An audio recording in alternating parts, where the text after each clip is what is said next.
जी, हर्ष राजा जी, बिल्कुल। मेरे प्यारे बच्चों, नमस्कार आप सभी को। क्या हाल है भाई आप सभी के? एक बार सारे बच्चे आ जाइए भाई। आज हम प्रैक्टिस स्टार्ट करते हैं अपनी।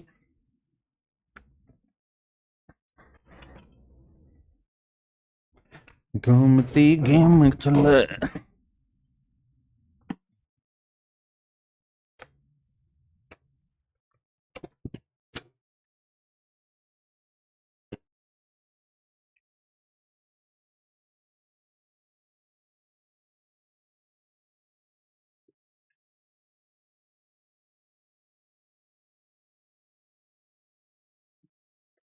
देखिए मेरे भाई, घूमती गेम चले।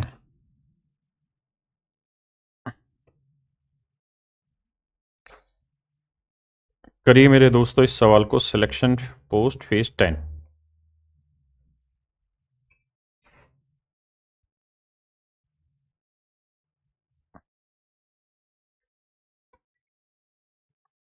करिए।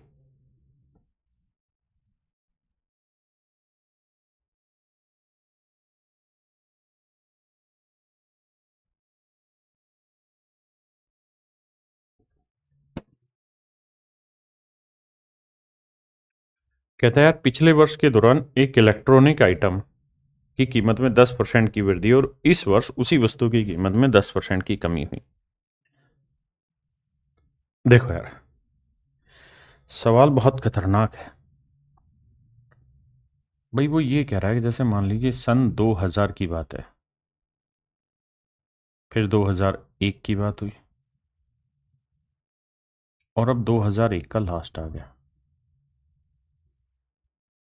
लास्ट कह रहा है पिछले वर्ष के दौरान एक इलेक्ट्रॉनिक वस्तु की कीमत में 10% की वृद्धि हुई, यानी यहां 10% का इंक्रीमेंट हुआ।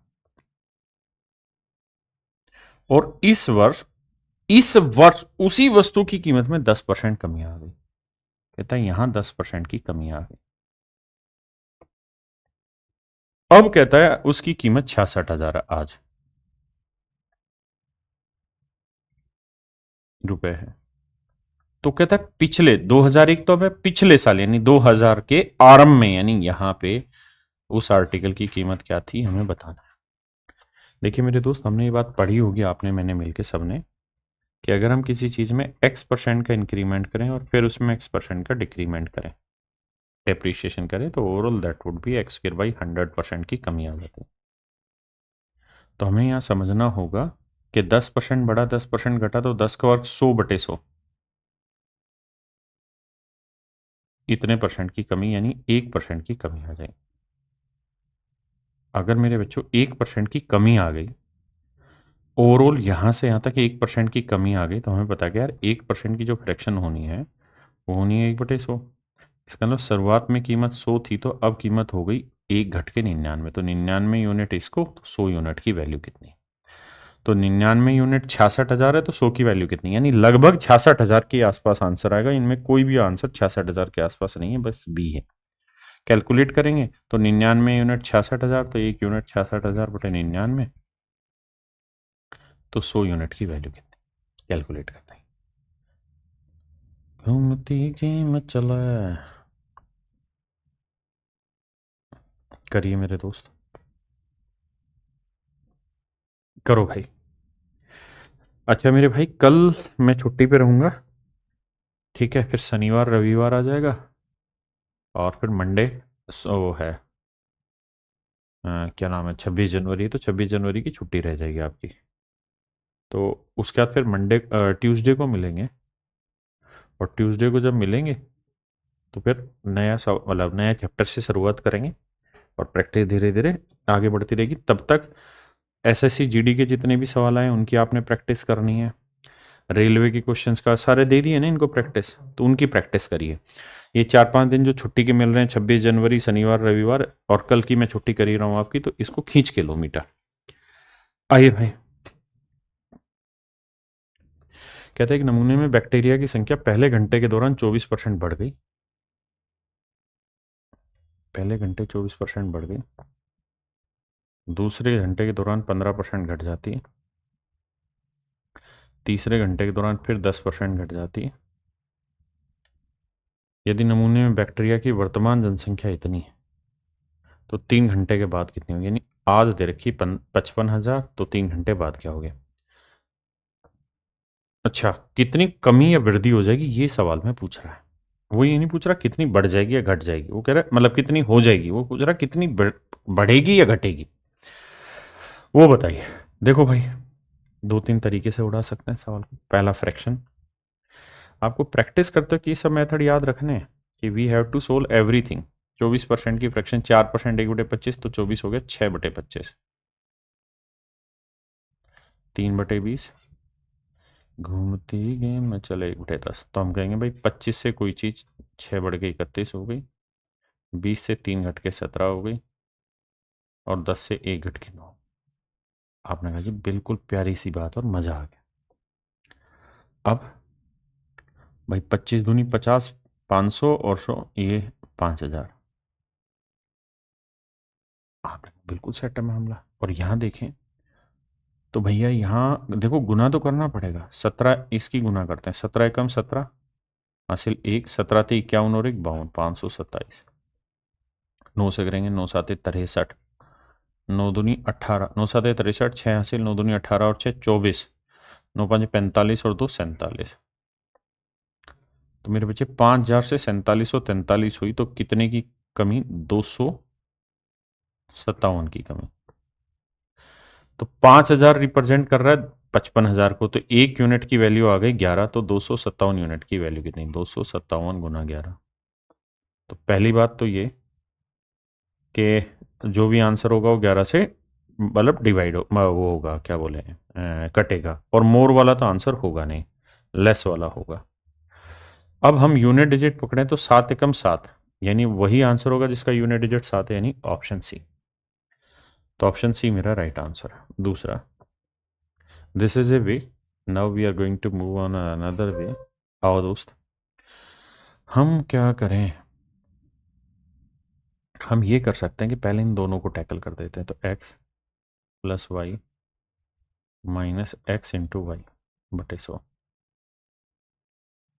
24 में 15 गया तो 9 आया, 15 चौको 60, 15 दूनी 30 और 6 36, 3.6 की कमी।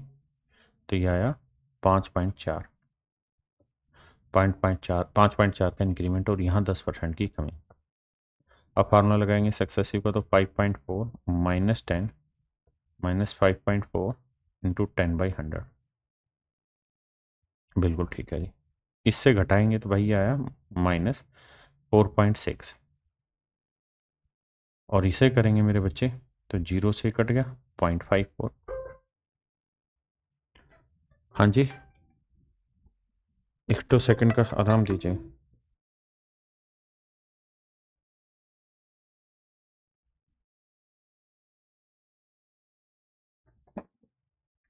अब भाई इन्हें जोड़ेंगे तो आप कहेंगे देखो 4.60 में 5 4 जोड़ेंगे तो 4 6 5 11 4 1 5, 5.14, यानी -5.14% की कमी है।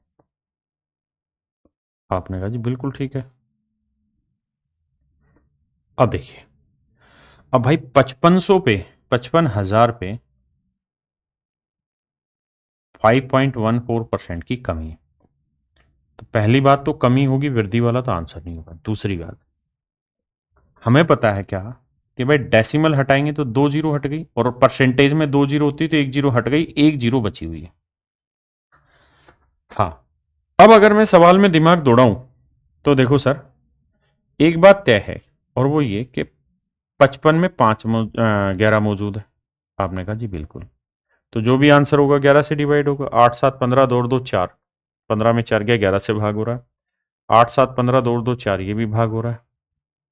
8 8 16 दौड़ दो 4, ये भाग नहीं हो रहा। तो 11 की डिविजिबिलिटी में ए और सी दोनों ही ऑप्शन हमारे फंस गए। दोनों ऑप्शन मेरे दोस्त फंस गए। काटते हैं, 5 11 55, 5 दूनी 10, 2 से काटेंगे, 2 दूनी 4, 2 5 10, 2 7 14। अब यहां से पता कर सकते हैं 7 एकम 7 यूनिट डिजिट 7 एक ही जगह, तो ऑप्शन सी मेरा राइट आंसर। आपको इस तरीके से मेरे दोस्त, मेरे भाई, मेरे प्यारे बच्चों, हर सवाल में कार्रवाई बैठानी होगी। Only by this way you can get your what ever you want.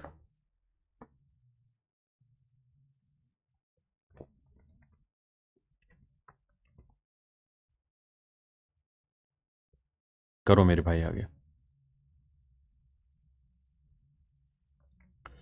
घूमती गेम चला है।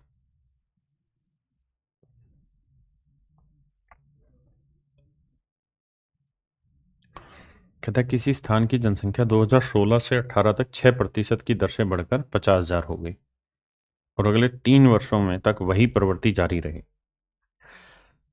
ए 2016 की जनसंख्या है और बी 2020 की जनसंख्या है, तो दोनों अगले संभावित पूर्णांकों के अनुसार है, यानी अप्रोक्सीमेटेड वैल्यू है, नेक्स्ट पॉसिबल एंड है। तो आपको बी माइनस ए बताना है क्या होगा। देखिए क्या कह रहा है कि भाई किसी स्थान की जनसंख्या 2016 से 2018 तक 6% बढ़ी, यानी 2016 से 2017 फिर 2018, यानी यहाँ 6% बढ़ी, फिर यहाँ 6% बढ़ी है, की दर से बढ़कर 50,000 हो गई। यहाँ जो पॉपुलेशन है दिस वुड बिकम 50,000। बिल्कुल ठीक है।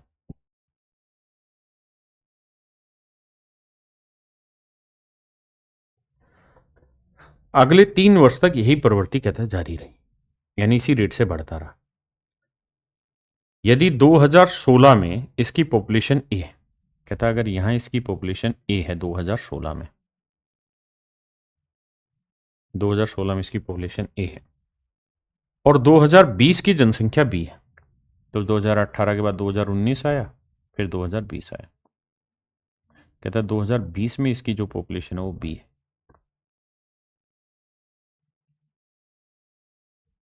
तो हमसे कह रहा है बी माइनस ए बताइए क्या होगा, बी और ए का डिफरेंस बताइए। आप हैं, बात तो सही है सर, आप क्या करें। अब मुझे ये पता होना चाहिए कि यार यहाँ पे भी 6% का इंक्रीमेंट आया, यहाँ पे भी 6% का इंक्रीमेंट आया। बिल्कुल ठीक है। अब हमें ये सेटिंग बैठानी कि यार बी और ए के बीच में डिफरेंस कितना है। ये हमारा सवाल है सीजीएल मेंस 2024। करिए कोशिश।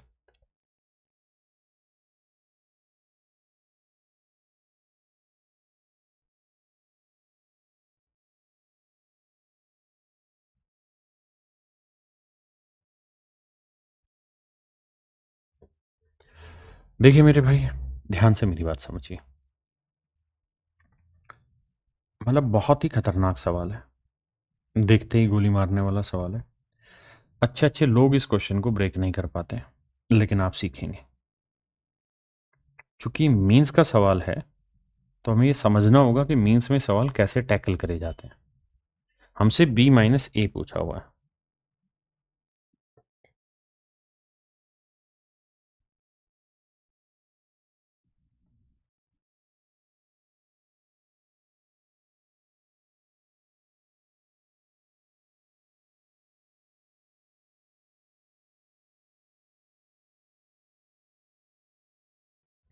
देखिए भाई, मैं ये बात तो कह सकता हूं क्या कि सर जी देखो, यहां अगर मैं इंक्रीमेंट देखूं तो भाई 6 × 6 = 6 × 6 / 100, तो ये आया 12.36%। यहां पे भी देखूं तो ये आया 12.36%।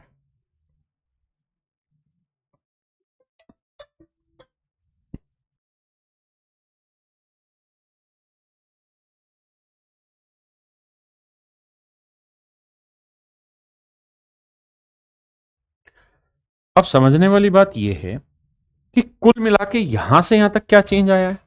तो भाई 2 3 4 सक्सेसिव लगे, तो मेरे को चारों का कैलकुलेट करना पड़ेगा।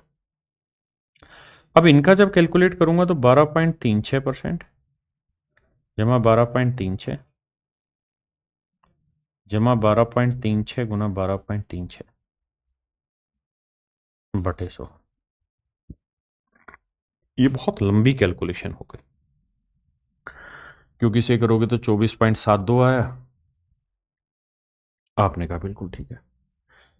अब सर हम ये कर सकते हैं कि इसे अप्रोक्सीमेशन में ही उड़ाना है, तो मैं 12.36 की जगह 12 ले लेता हूँ, यहाँ 12 ले लेता हूँ, तो हम कह देंगे सर 12 × 12 144 हुआ, अब 0.3636 तो मतलब 150 मान लेते हैं, 150 मान लेते हैं तो 1.5 का इंक्रीमेंट आ गया।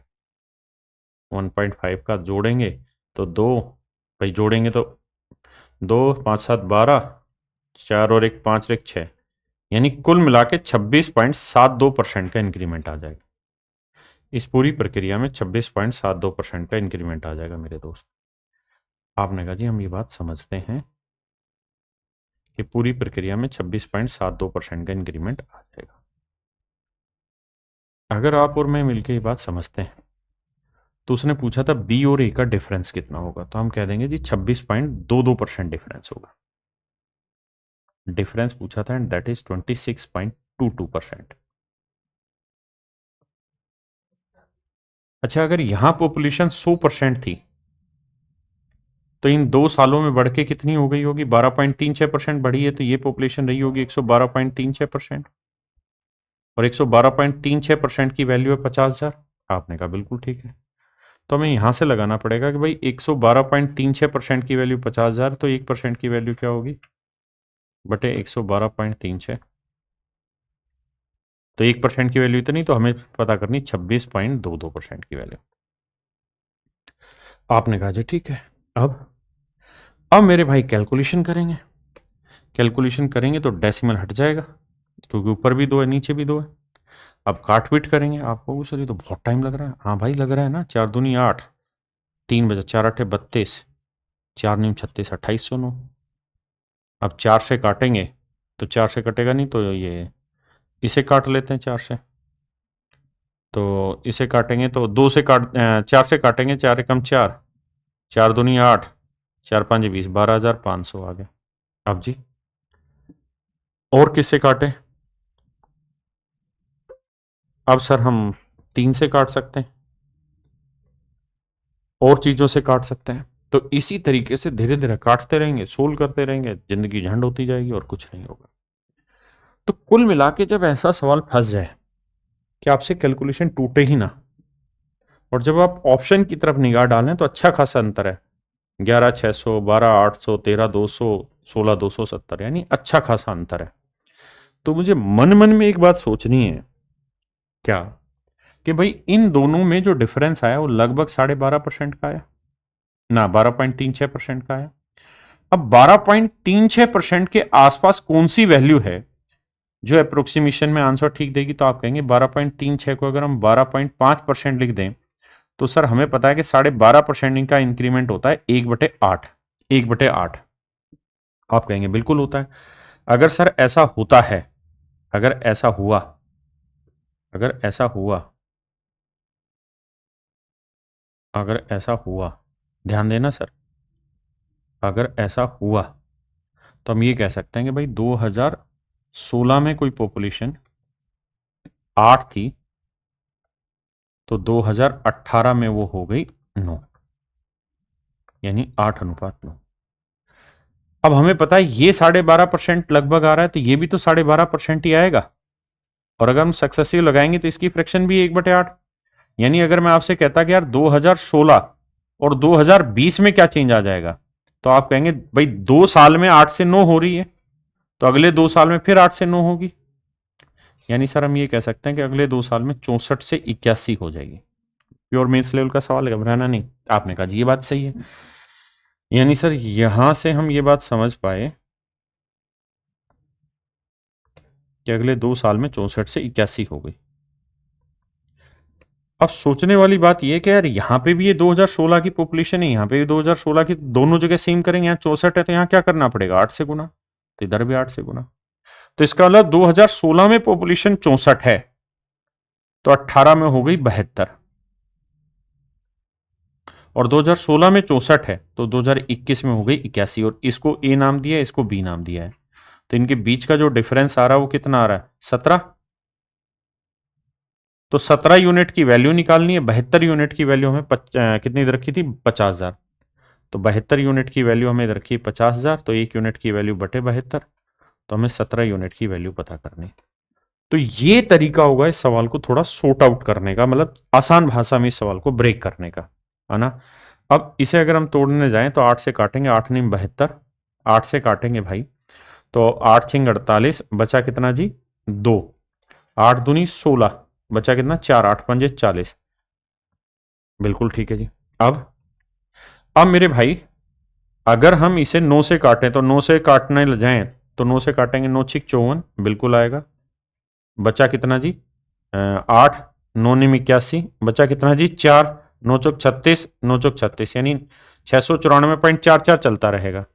अब 17 से गुना करोगे, 17 चौको 68, 17 चौको 68, 8 हासिल आ गई 6, 17 चौको 68 और 6 कितना हो गया 74, हासिल आ गई 7, 17 चौको 68 और 7 75, बिल्कुल ठीक है। और 17 नीम में 153 और 7 53 और 7 160 और 17 छिक 102 और 6 108, यानी 10,805 के आसपास मेरा आंसर आएगा। कैलकुलेशन अगर गलत मैंने नहीं की है तो 10,000 है। कहाँ कैलकुलेशन मिस्टेक करी भाई, देखना एक बार कैलकुलेशन कहाँ मिस्टेक कर गया मैं।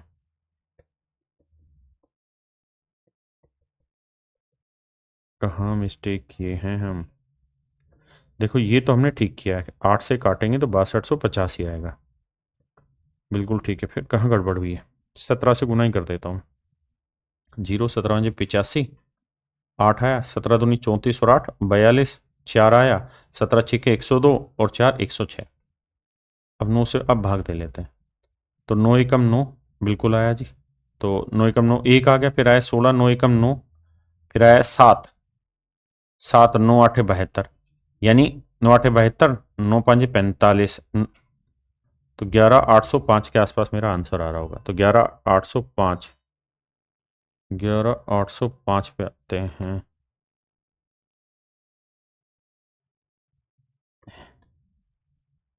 ये सवाल अच्छा इसको करना पड़ेगा। 11,805 के आसपास हमारा आंसर आ रहा है, तो 11,805 के आसपास है ऑप्शन बी, तो बी ही मेरा राइट आंसर होगा। बी ही ऑप्शन मेरा राइट आंसर होगा। तो ऐसे केसेज में फिर हमें अप्रोक्सीमेट ढूंढना होगा, और हमें भी ये पता है कि हमने 12.5% ले रखा है, जबकि है नहीं 12.5, 12.36, मतलब 11,805 से छोटा आंसर आएगा, और वो फिर एक ही ऑप्शन में आ रहा है, दैट इज ऑप्शन बी। तो इस तरीके से इन सवालों में फिर मेरे भाई हमें अप्रोक्सीमेशन लगाना पड़ता है। हाँ जी, पक्की बात है, आइए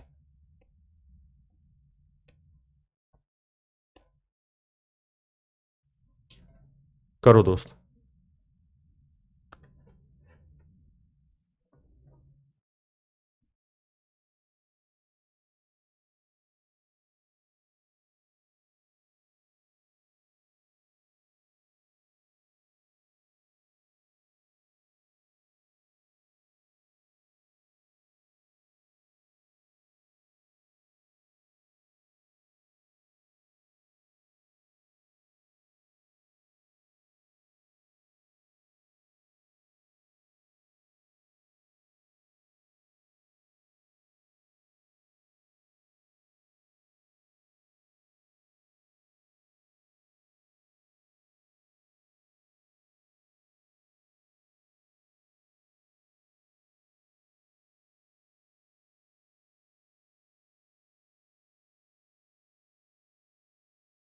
माइक ऑन नहीं, अभी करते हैं।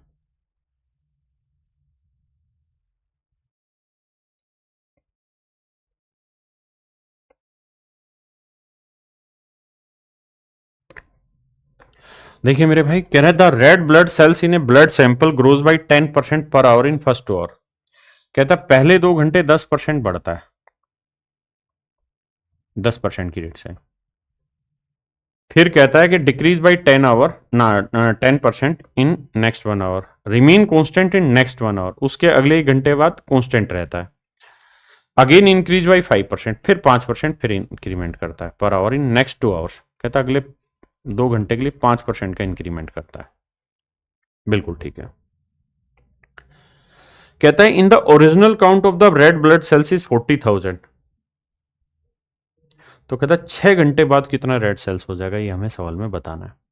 6 घंटे बाद क्या कहानी हो जाएगी, हमारा सवाल का आंसर हो। और हमें ये बात ध्यान रखनी है कि हमारा जो आंसर होगा ना, वो किसी भी हालत में एग्जैक्ट नहीं होगा। हमारा आंसर अनुमानित होगा, अप्रोक्सीमेट ब्लड सेल्स है। तो मेरे दोस्त हमें ये देखना है कि ऑप्शन 40, 45, 48, 50,000 यानी दूर दूर हैं, और अगर दूर दूर हैं तो हम दिमाग लगा सकते हैं। इसमें डिविजिबिलिटी नहीं लगानी, कारण ना डिजिटल सम लगाना ना कुछ और। कारण क्या है कि इसमें अप्रोक्सीमेट आंसर एग्जैक्ट नहीं है, तो हमें अप्रोक्सीमेशन ही लगाना है। अब मैं दो तरीके से सवाल तोड़ना सिखाता हूँ। देखिए, एक तरीका तो यह है कि आप 40,000 दे ही रखा है, आप पहले 10% बढ़ाएंगे तो 11/10, फिर 11/10, फिर 9/10, फिर 5% बढ़ा तो 21/20, 21/20।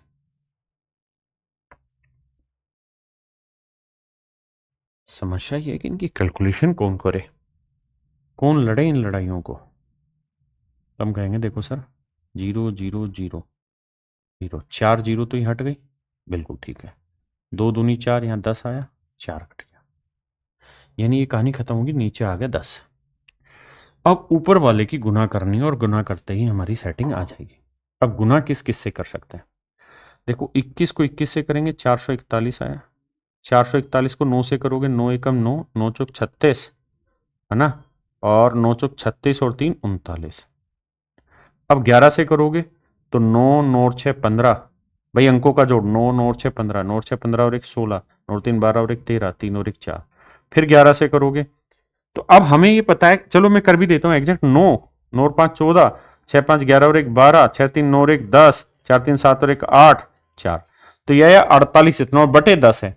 तो मेरा जो आंसर आएगा ना अप्रोक्सीमेशन में, वो आ जाएगा मेरे दोस्त 48,024, 48,024, और 0.9 है तो 48,025, ये मेरा आंसर है, यानी ऑप्शन सी।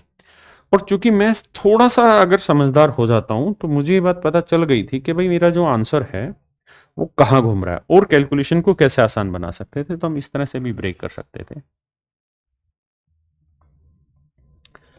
कि भाई ऑप्शन बहुत दूर दूर है। तो मैं क्या करता, 10 से इसे काट के 2.1 लिख देता और कहता कि यार बाद में देखेंगे इसकी कैलकुलेशन।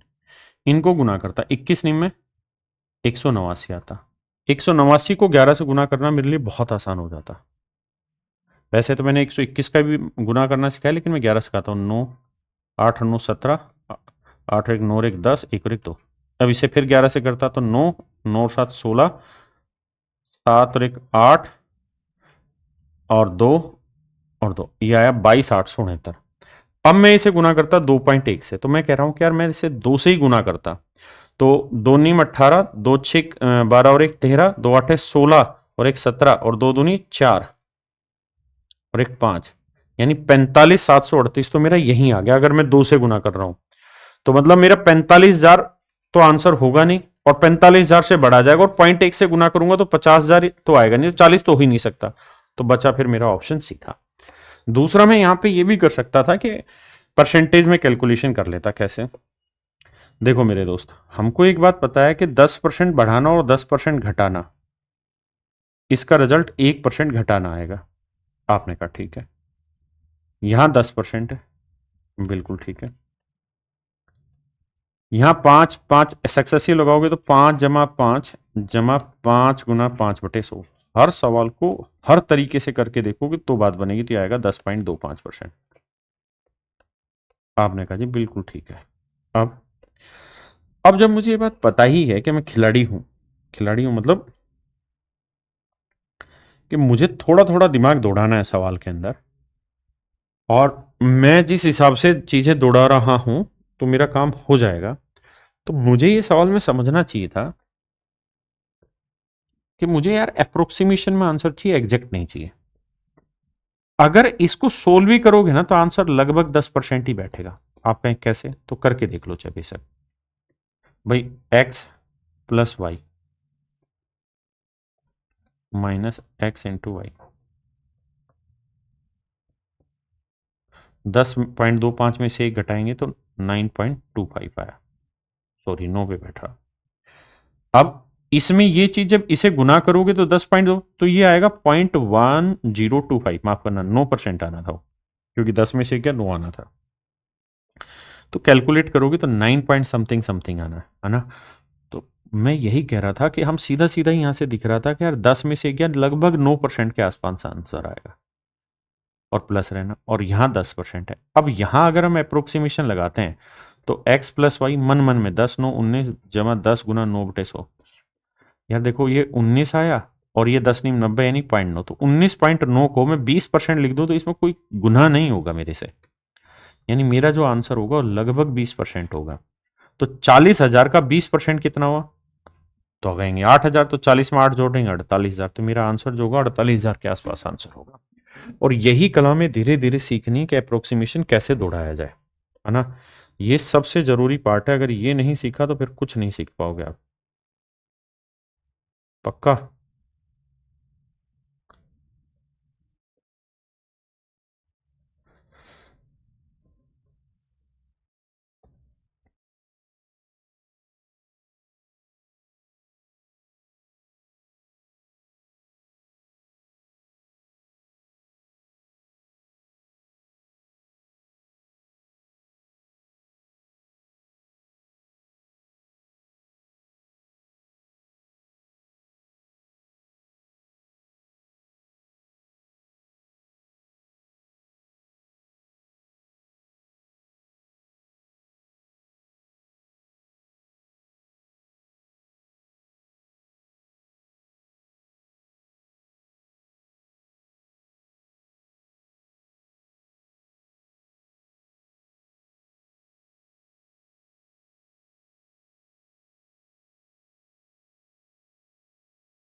तो मेरे प्यारे बच्चों, आज का सेशन मैं यहीं रखता हूं। इसके पीछे का कारण यह है कि आप इतनी चीजें तैयार करिए,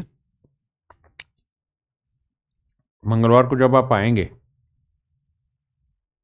तो आप कहेंगे तो प्रैक्टिस सेशन आगे कंटिन्यू कर देंगे, और कहेंगे अगला चैप्टर तो मैं अगला चैप्टर स्टार्ट कर दूंगा। वैसे प्रैक्टिस 1-2 सेशन और करने के बाद ही खत्म ही हो जाएगा, इतना बड़ा बचेगा ही नहीं जितना हम सोच रहे हैं, है ना। तो मेरे प्यारे बच्चों, आराम से मन करके पढ़ते रहिए, दिल लगा के पढ़ते रहिए, किसी प्रकार की कोनो टेंशन नहीं लेने बा, बहुत मदमस्त होके मस्त होके तैयारी करिए। अब मैं आपको मंगलवार को मिलूंगा, प्रैक्टिस सेशन ही कंटिन्यू करते हैं ताकि प्रैक्टिस हमारी मजबूत और बढ़िया से हो जाए, तभी हम आगे चले। नमस्कार मेरे बच्चे, धन्यवाद आप सभी को, बहुत बहुत thank you. Have a nice day to everyone. Thank you.